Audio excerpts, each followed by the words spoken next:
pay for families, and we're all concerned about that, and we'll talk about those issues.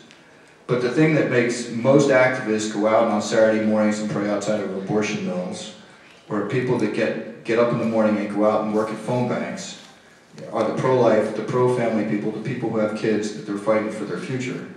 And that's very important. So yes, in God we trust, and money is important. And if you're wondering what you need to do now, since this is a Catholic event, we're going to take up a collection, and I'll take all the dollars. Yeah, thanks. You can pass the hat. Thank you. Because otherwise, it wouldn't be a Catholic event, right? Is there a separate collection? You only wish you thought of that idea first. I know. Seriously, it does take effort. There's countless campaigns where the other side spends a lot more money.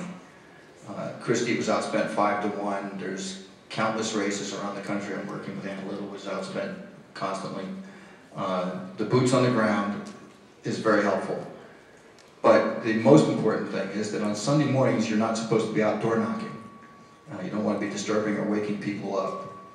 But everybody should be campaigning 24/7. And so on Sunday mornings, you can practically be outside the church handing stuff out.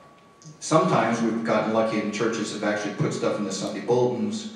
We've gotten voter guides put into Catholic newspapers, which when we didn't distribute it, in Massachusetts we had to get permission, and we couldn't from a lot of the pastors to pass stuff out. But it was pretty hard for them to tell us that we couldn't be passing out the diocesan newspaper. I did have one pastor who called the police on me because I was passing out the diocesan newspaper, and you know, we do fight those fights. But instead of playing capture the flag in a parking lot, putting stuff on windshields and taking it off, it's much easier if you can get the cooperation of a pastor. If you can't, you can still park your car with your signs outside in the street in front, and when people see it, you can hand them signs, and you can hand them literature, and they can get the message that your candidate is out there and running. And those are the types of things that it really takes to do. Since you can't be out there on Sunday morning going door knocking, that's something you can do on Sunday mornings. Saturday nights too, for Saturday night Mass. Universal Church gets to try and catch everybody. Sunday night too. Say again? Sunday night too. Yeah, Sunday night too, that's right, for the last chance Masses. So as a practical matter, reaching the people who go to church, not just people who are self-identified as Catholics, but the people who actually show up and go to the church are the people you want to get. And start by collecting the targets, figure out where all the parishes are, figure out where all the Catholic schools are, try to reach those parents that send their kids to CCD, try to reach those kids that are in Catholic schools to get the stuff home to their parents, get the stuff to people in the churches. If you can get those people and get those people organized, that's where we're going to win elections. Matt?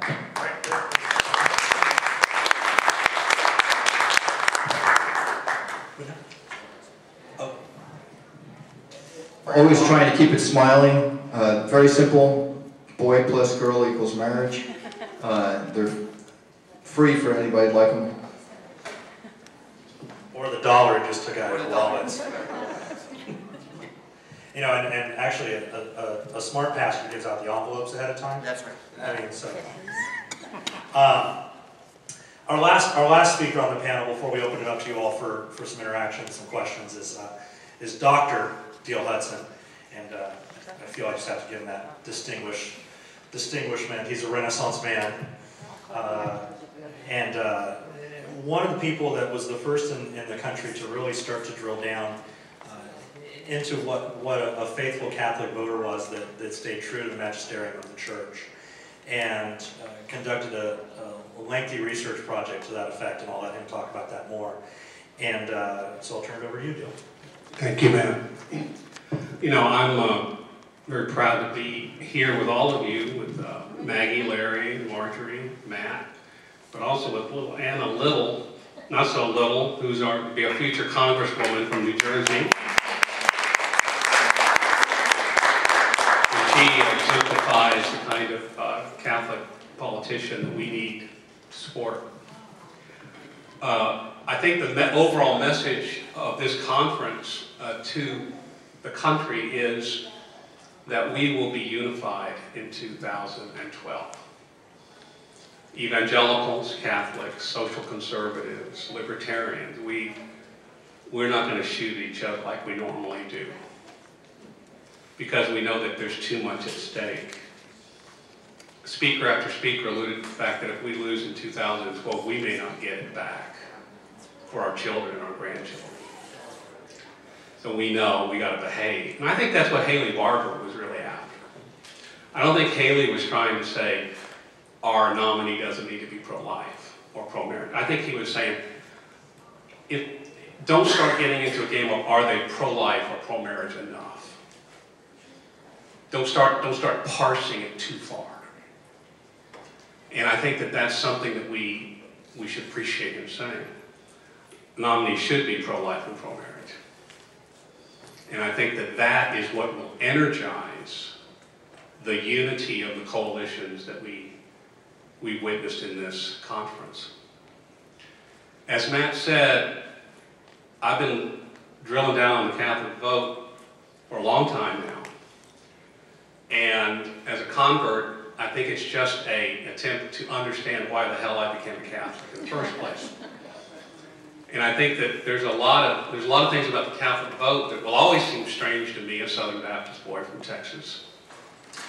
But one thing that is very clear, that symbols are very important to Catholics. Father Andrew Greeley wrote a seminal book some years ago about the importance of symbols to Catholics.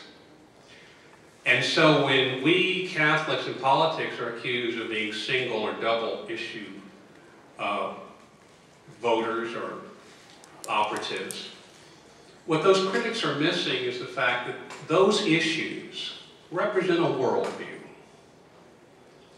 Now, they represent something more than that issue or this issue. They represent a way of looking at life and looking at America. And I think what people are all churned up about, and I think why there's been a Tea Party, and why there's a Tea Party, kind of an underground Tea Party even among Catholics, is that they're afraid that we're losing our worldview. The view that is animated the making, the creation, the nurturing, the development of our country. And they don't see in President Obama the worldview that they want guiding our nation.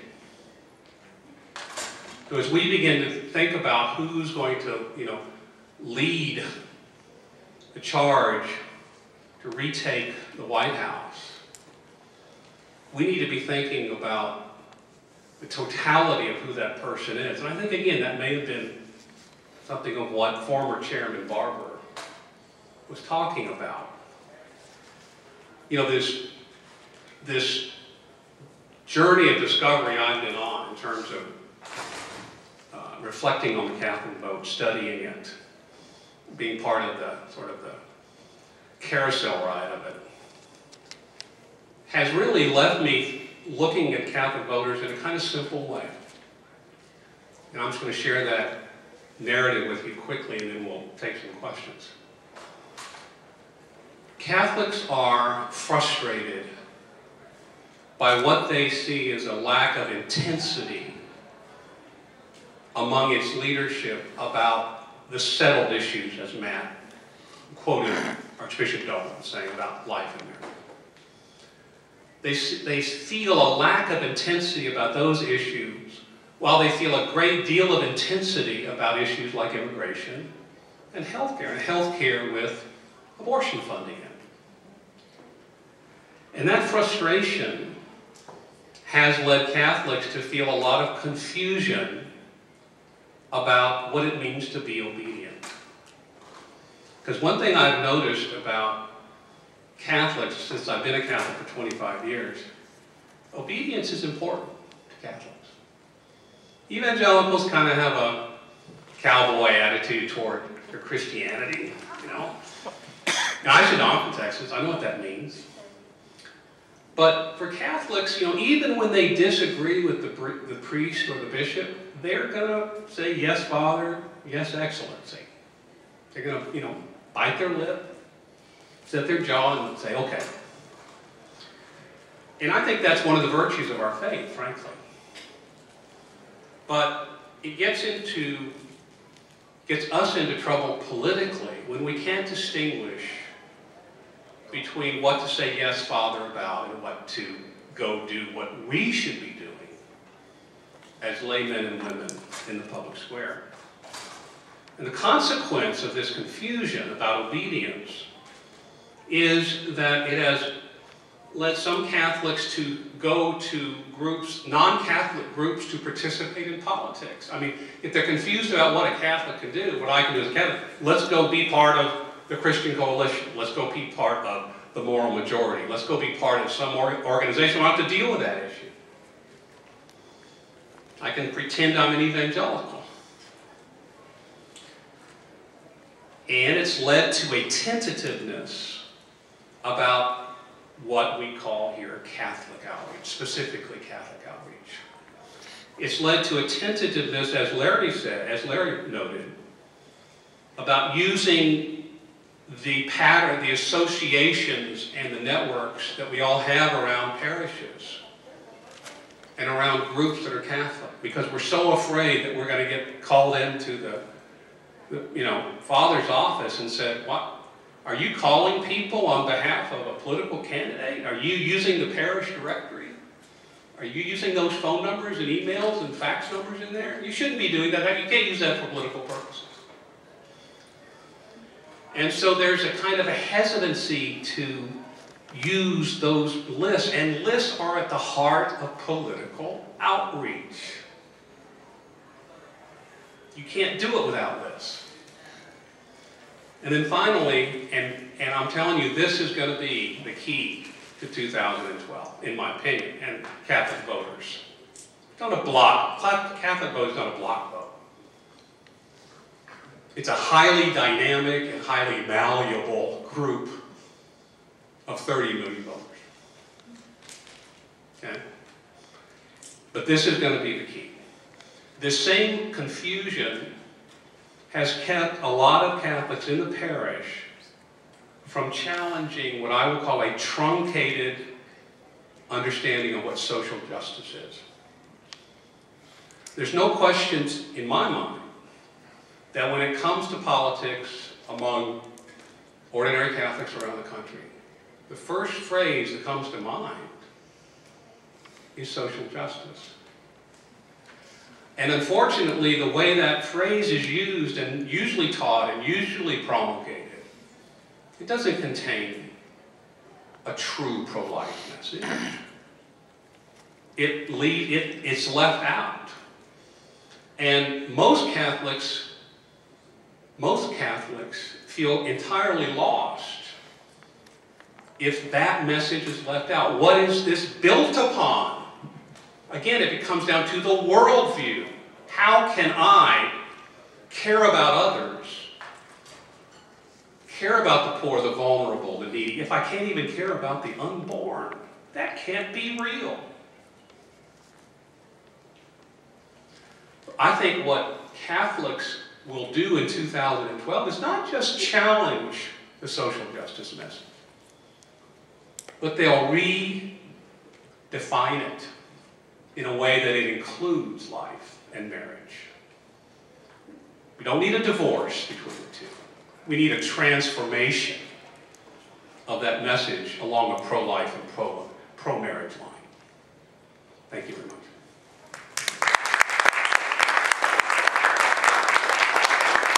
Great, thank you, Deal. Yep, we have a question over here. If you could also let us know from what part of the country you're from. I'm from New Jersey. Deal, you're much more optimistic than I am.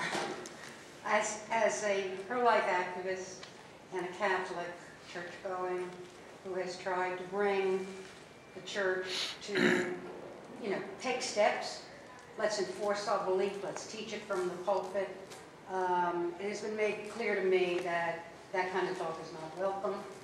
Even standing on a public sidewalk, handing out voter guides, been yelled at, go away, this is a church. So there's a lot of arrogance. My question is, what happened to one universal apostolic Catholic church, and why are these non-preachers allowed to remain in office. I think of Father Jenkins.